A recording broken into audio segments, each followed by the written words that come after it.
definitely worth all the calories. Wow.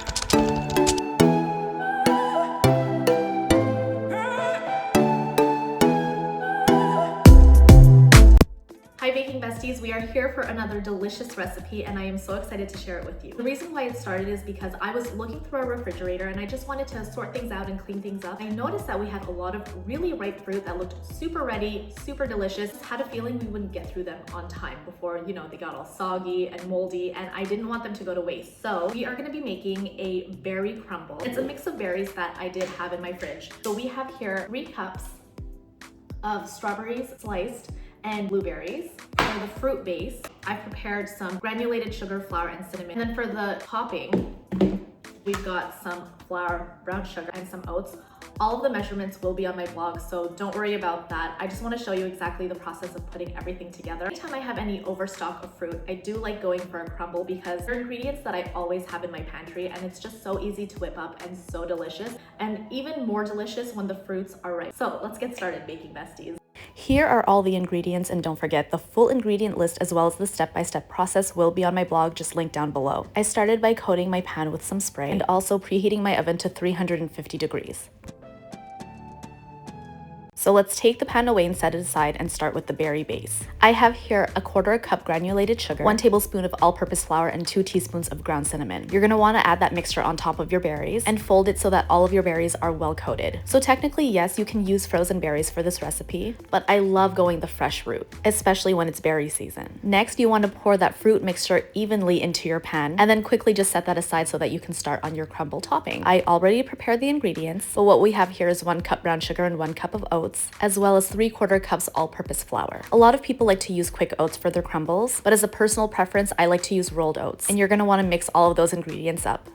For the crumble portion, you're gonna want cold butter. You're gonna wanna cut it into your whole mixture of oats, flour, brown sugar. Okay, so I'm gonna go old school and I'm going in with the pastry cutter, that's what it's called. And I like to do it in batches just so that I'm not overwhelmed with all the butter because I'm using an entire stick of butter. So that's 1/2 cup of cold butter. You wanna make sure that it's cold, that's the key. And this is what gives it its delicious flavor and with all the other delicious ingredients, but this really puts it all together.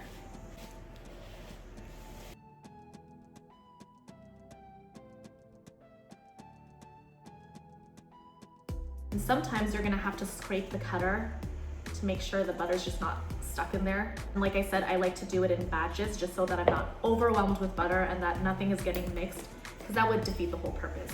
And again, all of the ingredients and the measurements are gonna be on the blog, so don't worry about following along live right now. You can always replay this and study the recipe a little bit if you're more visual. But honestly, the ingredients are so simple and you'll likely have them in your pantry already, like I said. I actually got to prep all of these ingredients while I was getting the kids ready for school. That way I knew the moment I came in, I could come make this, film this, and have an after-school snack ready for the kids. Okay, so as we cut that butter, everything is forming together nicely. And then you're gonna pour that crumble mixture on top of your berries. And every time I'm at this phase, I'm just so excited because I know everything is coming together and soon enough, I'm gonna have my crumble to really enjoy.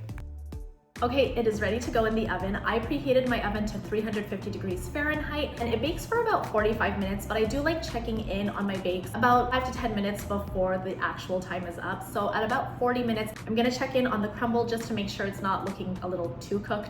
And then we'll dig in and we'll have it and it'll be so delicious. I am so excited for it. All right, in she goes. While I have you here, I might as well show you around my cute little kitchen. She's not the cleanest right now because that situation. This is the pecan, oh, I just ran into something. This is the pecan upside down cake that I made for the blog the other day. Time this video publishes, that'll already be on the blog and it is so delicious. It makes for such a good coffee cake. I need to get new tulips. I usually like having fresh flowers in the house and this situation, wow. I really need to get it together. They're the kids' muffins that are just all over the place because it's literally just morning. The kids are at school right now, but this is our kitchen. So cute. We live in a smaller space. Decided to move our family into this building that we've had our eyes on ever since they started the build on it. And we are so happy because there are just so many amenities and it is right in the center of our city. So it is so nice and it is so fun.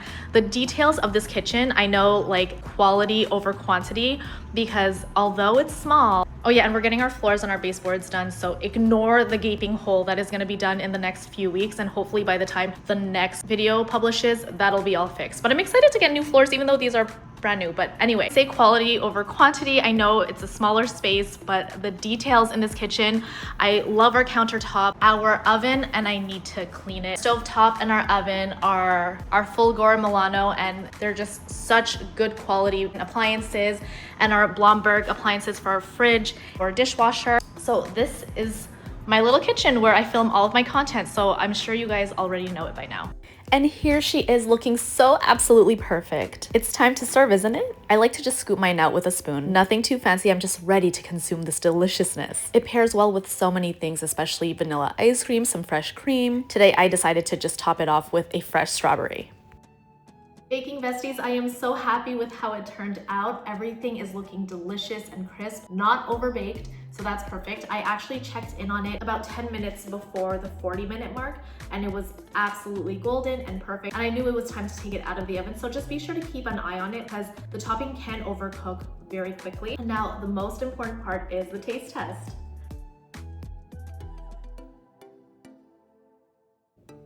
The moment of truth. You want to get a blueberry and a strawberry in there. And of course the crust, because that's the most important part. Hey, cheers. This is so good. Usually this recipe is actually for my classic apple crumble. You can do the exact same thing, but with apples. And I think that's where it would bake longer because apples are just a harder fruit. This is so good and so sweet because a lot of the time when we use apples, we're more on like the tart side, whereas these berries are just so sweet. They were so ripe and so ready. And I'm happy that they didn't go to waste and that I could make a crumble with them. So this is absolutely perfect. I can't wait to eat all this. This is definitely worth all the calories. Wow. I'm gonna finish snacking and I want you guys to just scroll down, check out the full blog post for the recipe so that you can kind of study it, get to know it. Really simple. You get all the exact measurements and the step-by-step instructions. You can replay this video just so that it feels like we're cooking together. So excited that you tuned in for this video, Baking Bestie. Be sure to come back for more. In the meantime, have a sweet day. Bye.